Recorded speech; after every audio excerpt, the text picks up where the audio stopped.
Cada vez que hablo de Centroamérica, aparecen este tipo de comentarios. Y es que luego de casi 200 años desde la disolución de lo que alguna vez fue la República Federal de Centroamérica, el sueño unionista de Francisco Morazán aún no ha muerto del todo, e incluso algunos políticos han hecho alusión a esta idea. ¿Te imaginas cómo se daría una eventual reunificación de El Salvador, Honduras, Guatemala, Costa Rica y Nicaragua? ¿Te interesa? Dale, entonces quédate hasta el final del video.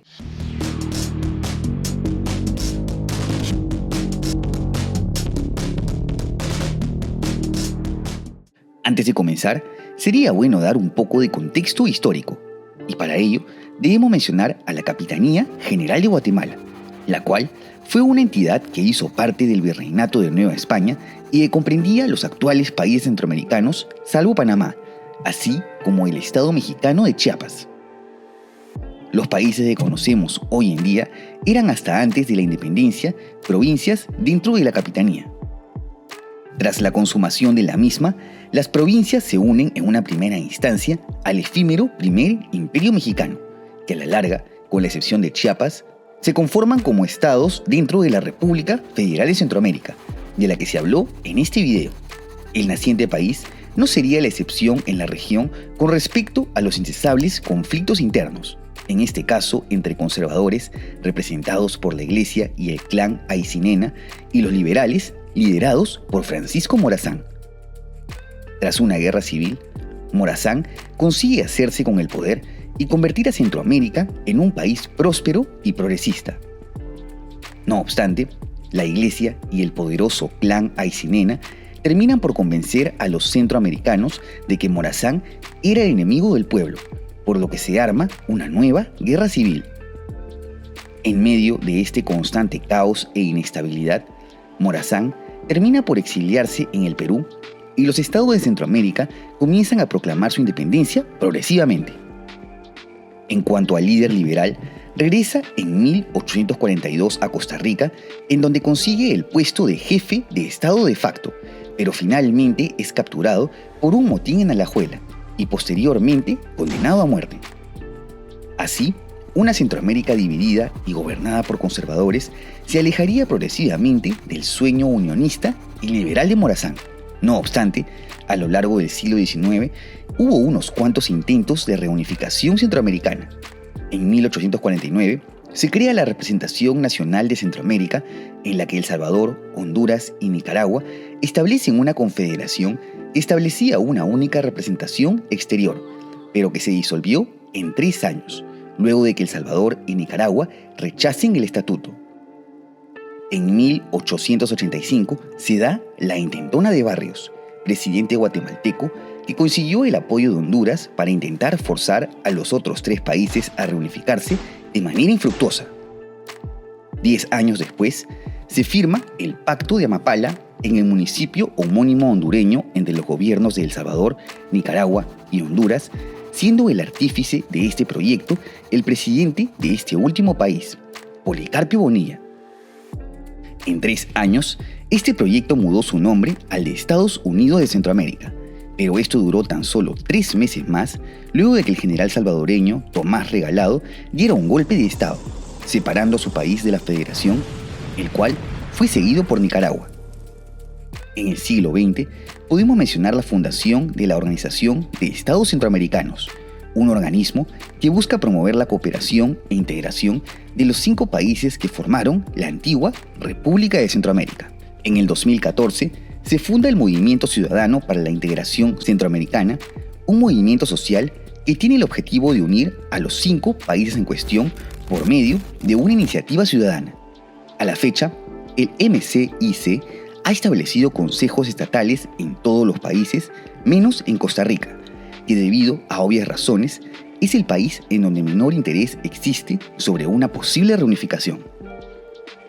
Hablando más de actualidad, si hay un político con una popularidad impresionante que ha mostrado abiertamente su simpatía con las ideas reunificadoras, es el presidente de El Salvador, Nayib Bukele, el cual ha venido acaparando más poder en su país.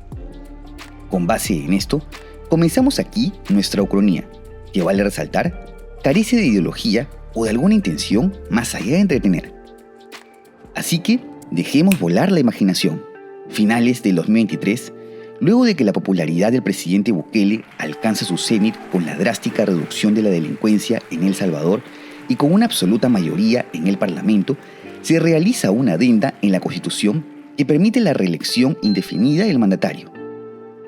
Es así que Bukele arrasa en las elecciones del 2024 y con una amplia mayoría en el Parlamento consigue un nuevo mandato.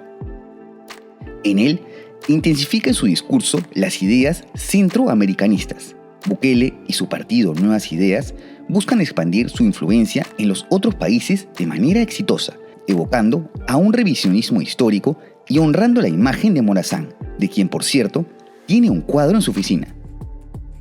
Este éxito se ve plasmado en que entre nicaragüenses, hondureños y guatemaltecos crecen progresivamente las ideas unionistas. Esto se refleja en que diversos partidos políticos de Guatemala y Honduras, la patria de Morazán, los representantes comienzan a incluir el elemento centroamericanista en sus discursos. Los que más hablan de ello, más escaños obtienen en los parlamentos. El gran problema, Nicaragua, un régimen autoritario liderado por Daniel Ortega, en donde no se permiten ideas ajenas al gobierno. La solución, un intervencionismo encubierto. Se arma secretamente en El Salvador un organismo de voluntarios llamado los Hijos de Morazán.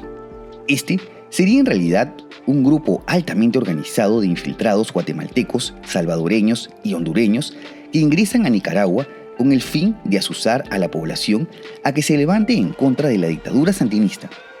Comienza así una serie de protestas que devienen en una guerra civil luego de que algunas facciones de las Fuerzas Armadas se rebelen contra el gobierno de Ortega. Mientras tanto, en Honduras y Guatemala se arman referéndums para la unión con El Salvador en el 2029 y 2030 respectivamente, a la par que Bukele se sigue perpetuando en el poder. Después de todo, convertir a El Salvador en el país más seguro de Latinoamérica, a pesar de las críticas de los defensores de los derechos humanos, no hizo más que seguir aumentando la popularidad del mandatario. Por una abrumadora mayoría, hondureños y guatemaltecos le dicen sí a la Unión Centroamericana, la cual se hace efectiva en el 2032. Nace así la Segunda República Federal de Centroamérica, con capital en Tegucigalpa, lugar de nacimiento de Morazán y en un emplazamiento estratégico en el centro del país, o al menos en el centro del territorio pretendido por el gobierno, pues recordemos que Nicaragua continúa en una guerra civil. Desde el nuevo gobierno en Tegucigalpa, el presidente Bukele hace un llamamiento a la pacificación de Nicaragua, que se traduce en el envío de tropas al país. Para ese entonces, Rusia, única potencia aliada del régimen de Ortega, ya encontró su ocaso tras la derrota en Ucrania, por lo que Estados Unidos, a pesar de las críticas al régimen de Bukele al tildarlo de dictatorial, apoya políticamente la invasión en Nicaragua. En tan solo 6 meses, Ortega es derrocado y se coloca un gobierno con ideas centroamericanistas, por lo que solo es cuestión de tiempo para que tras un referéndum, Nicaragua se una como el 4º miembro de la federación. Mientras ocurría todo esto, en el país hasta ahora no mencionado, Costa Rica, se había aprobado en el 2030 la restauración de las Fuerzas Armadas. Los ticos han estado acostumbrados a vivir en una democracia plena comparable a los estándares europeos, y al carecer de violencia interna y más bien haber gozado siempre de una alta calidad de vida, las ideas centroamericanistas jamás calaron en el país, a la par que se tildaba a Bukele de dictador. Y claro, también por la abismal diferencia entre el nivel de desarrollo de Costa Rica con los otros 4 países. Una vez finalizada la adhesión de Nicaragua a Centroamérica, Bukele se sigue perpetuando en el poder, por lo que las relaciones con Estados Unidos vuelven a deteriorarse, lo que se ve plasmado en que Centroamérica es expulsado de la OEA y el Tratado Interamericano de Asistencia Recíproca, un pacto de mutua defensa entre diversos países de la región. Por tal motivo, Centroamérica realiza un acercamiento a la única potencia que le hace contrapeso a Estados Unidos, China, con quien firma un pacto secreto de alianza defensiva luego de convertirse en su principal socio político y económico en la región. Dicho esto, El nuevo discurso de Bukele para la anexión de Costa Rica se basa en el irredentismo. Un irredentismo al señalar a la minoría costarricense a favor de las ideas unionistas como parte del pueblo centroamericano, además de que el país se considera un territorio histórico al ser Alajuela el lugar en donde murió Morazán, cuyo último cargo fue el de presidente de Costa Rica. Es así que luego de un fortalecimiento de sus Fuerzas Armadas, Bukele ordena la invasión de Costa Rica en el año 2042, el bicentenario de la muerte de Morazán. Las Fuerzas Armadas recién creadas y sin mucha experiencia de Costa Rica deben aguantar unas 2 semanas hasta que se active oficialmente el TIAR. Estados Unidos sale entonces en defensa de Costa Rica, luego de que un proyectil caiga en el municipio centroamericano fronterizo de San Juan del Norte. Se activa la alianza sino-centroamericana. Importante resaltar que este tratado se había firmado luego de las constantes tensiones entre China y Estados Unidos ante la invasión a Taiwán desde el 2039, la cual terminó deviniendo en una guerra de desgaste. Es así que Centroamérica se convierte en una nueva zona proxy en donde los enfrentamientos culminan en el año 2043 con una victoria de Estados Unidos y de Costa Rica. Después de todo, la cercanía jugó un papel fundamental. Tras la derrota, Bukele se exilia en China y las condiciones para la paz con el gobierno de Tegucigalpa son la desintegración de la Segunda República Federal de Centroamérica. Guatemala, El Salvador, Honduras y Nicaragua han quedado peor que antes de la unificación, por lo que el sueño de Morazán se convierte en una nueva crisis migratoria que los ticos deben afrontar. Regresemos ahora a la realidad, y vale la pena aclarar nuevamente, esta alucinada es pura ficción sin ningún tipo de ideología.